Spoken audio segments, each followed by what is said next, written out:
feel like I'm reading out of the book of Revelation, possibly. So what concerns come to you arise from humans microchipping themselves? This is the mark of the beast.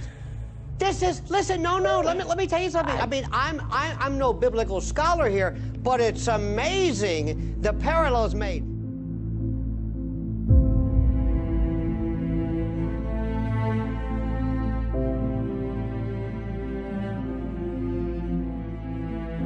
Well, you've heard of them being implanted in dogs so they don't get lost. But now, microchips implanted in humans could change the way we tackle everyday tasks. They could also put our privacy at risk. In a Stockholm business complex, employees gain access not with key cards, but with the wave of a hand.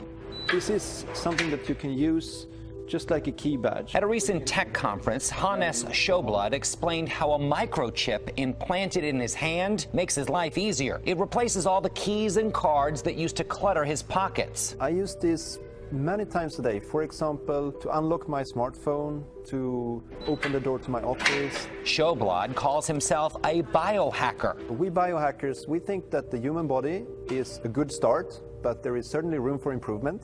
The first step in that improvement is getting a microchip about the size of a grain of rice slipped under the skin. Suddenly, the touch of a hand is enough to tell the office printer this is an authorized user. The microchips are radio frequency identification tags, the same technology widely used in things like key cards. The chips have been implanted in animals for years to help identify lost pets. Now the technology is moving to humans, but each touch leaves a digital footprint, and that can compromise privacy. Even a dedicated biohacker has concerns. It's very easy to hack a chip implant, so my advice is don't put your life secrets on a chip implant. So many economists believe the future will be cash-free. You're already seeing it from everywhere you go, whether it's your baseball game or to your local deli. Now, Sweden is getting there even faster than anyone else. And 4,000 Swedes, now get this, have microchips implanted in their hands. We're going cashless. We've been cashless. Where's this cash? Ever buy a house with cash or a car? We've got this. I don't even have, I got a couple of bucks. We've been cashless. But that's not the issue. One of these days, these kids, I think you call them millennials or something, they're going to take these little tiny RFID, radio frequency identification chips, about the size of a grain of rice. And they're going to be cool, Scotty. Oh, they're going to be waiting in line overnight to get implanted. An office in Sweden is taking wearable technology to the next level by implanting microchips into their staff. Yes, that's right, the newly opened Epicenter office complex in Stockholm is offering workers the chance to be chipped under the skin of their hands. The radio frequency identification chip, which is about the size of a grain of rice, allows users to open doors, swap contact details and use the photocopier. People who work here can be chipped to gain entry to the building and various services. I've just been chipped myself.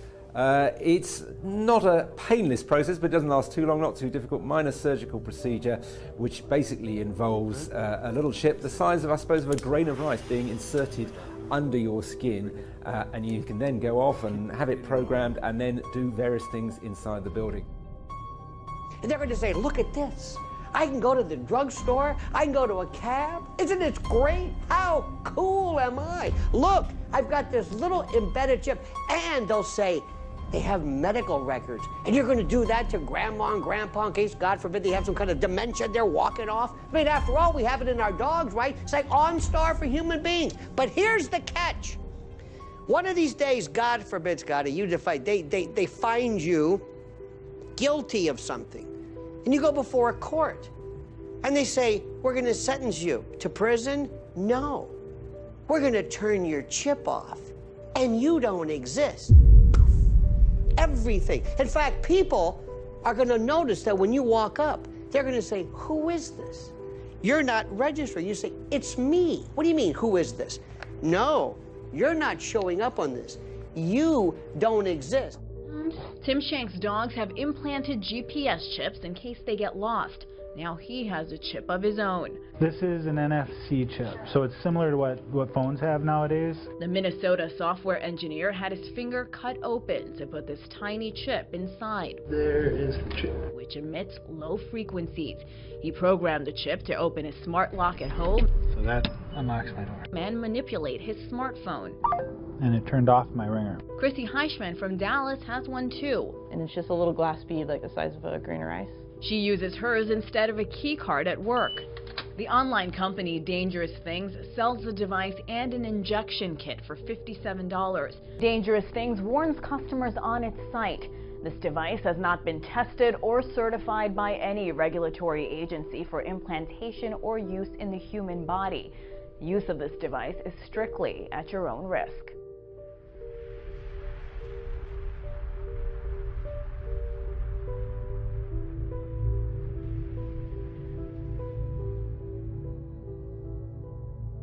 While our officers are facing an increasingly dangerous environment, we are seeing a growing debate about so-called warrior cops, a term that I've heard, and the militarization of police.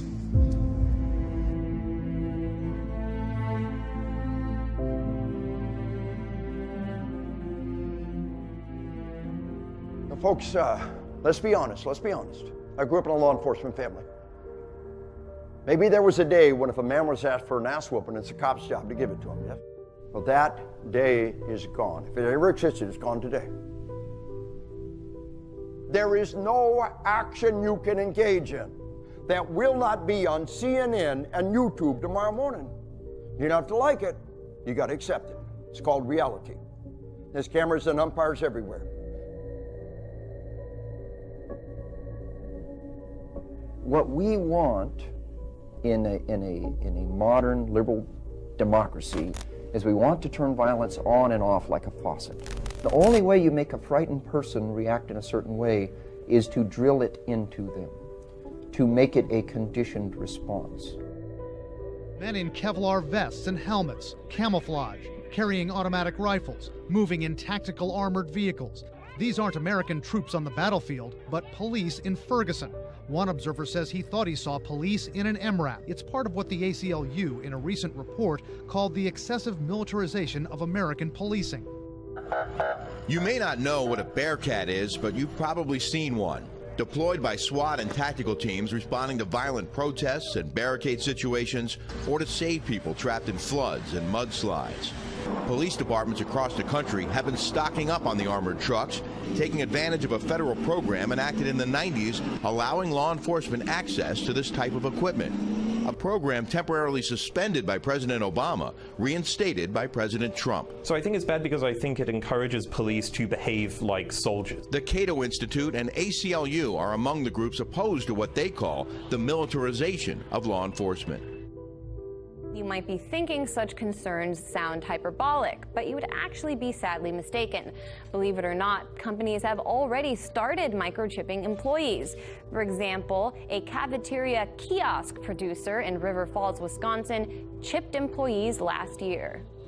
There are governments that run central banks. They were one of the first ones to call us to say, we've got to control our employees, and we need to have certain access levels, and we can't have that compromise, and they saw that as a solution. They need that. They need those controls. George, how difficult is it really to remember banking information? I mean, do you think average people really want these chips? Well, I'm sure not. I mean, beasts are branded and slaves are enchained. This is, I suppose, the next stage. The wage slave will be microchipped.